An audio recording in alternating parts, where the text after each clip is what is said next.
The phrase, "It's the economy, stupid," spotlights the connection between voter preferences and economic conditions. James Carville, Bill Clinton's chief campaign strategist, is the individual who coined the term. The outcome of nearly every election cycle turns on judgments about economic affairs. Incumbents are punished for recessions and enjoy widespread support during expansions. In 1992, Carville's expression reminded voters that the prevailing recession was George H.W. Bush's responsibility. Voters agreed, and Bush lost. Today, a similar phenomenon is developing.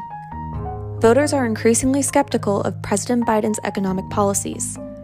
50% of Americans now believe the economy is getting worse, not better. That's a 15-point increase from June.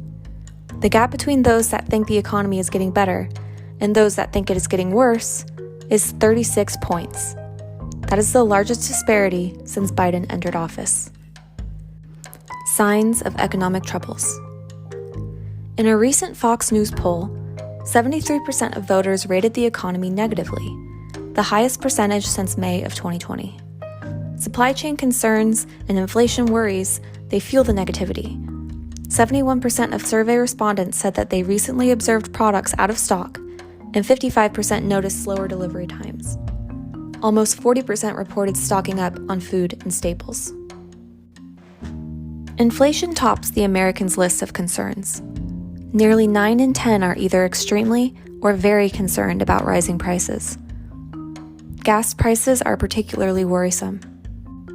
Most families fear the impact on their finances, but also view rising fuel costs as a major problem for the nation. Other top-ranked issues include healthcare and political divisions at 76%, unemployment at 71%, COVID-19 at 67%, and the nation's infrastructure at 65%. People's priorities contrast sharply with the pitched legislative battles of Washington, D.C.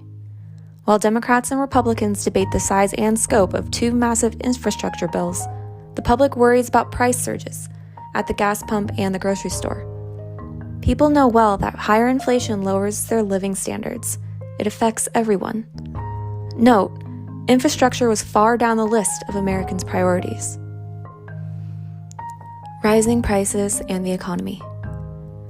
A new YouGov America poll showed that half of U.S. adults now consider prices they pay for goods and services to be the best measure of how the nation's economy is performing. They rank prices ahead of other measures, such as unemployment rates and job reports, personal finances, and the stock market. More than twice as many Americans named prices, not unemployment and jobs, as the best economic indicator. Biden's presidential approval tracks closely with the American view of his economic management. After his victory in November, Joe Biden enjoyed comparatively high public approval rates. In March, 55% of Americans approved of the way Biden performed as president. Similarly, in May, 50% approved of the way Biden had handled the economy. Democrats were delighted. Across Trump's entire 4-year term, he never reached such levels of presidential approval. However, Biden's elevated approval did not last long. By June, Biden's rating slipped under 50% and then dropped steadily thereafter. The slide seems to have stopped around 40%. The same pattern appears for economic approval. First, a notable decline from May to June. Then, a consistent month-to-month drop. By mid-October, Biden registered his worst rating of handling the economy and his lowest overall approval rate as president. Both measures now stand at 39%. Remember, it's the economy. Before 2020, the 1992 election was the last time an incumbent president had failed to win a second 4-year term. For much of George H.W. Bush's term, the economy performed well. But in the spring of 1992, unemployment rose, and fears of a looming recession spread. Bush largely dismissed the rumors, appearing distant and out of touch.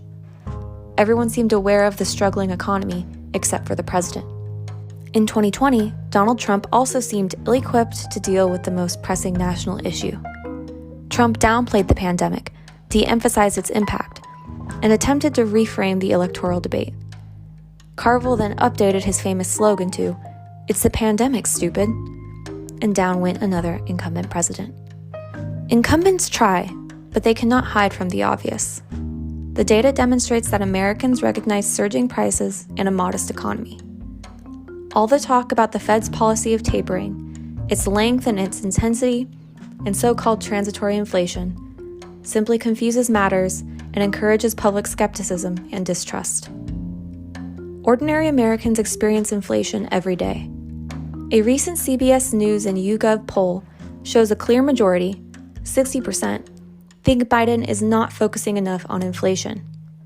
No other issue examined reached this level, including COVID-19, 20%, infrastructure at 31%, and healthcare at 48%. The closest was the economy and jobs at a 53%. In short, Americans believe Biden isn't focused enough on inflation or on the economy. Democrats should heed Carville's slogan. If not, it will be Republicans' turn to point the finger and declare, "It's the economy, stupid."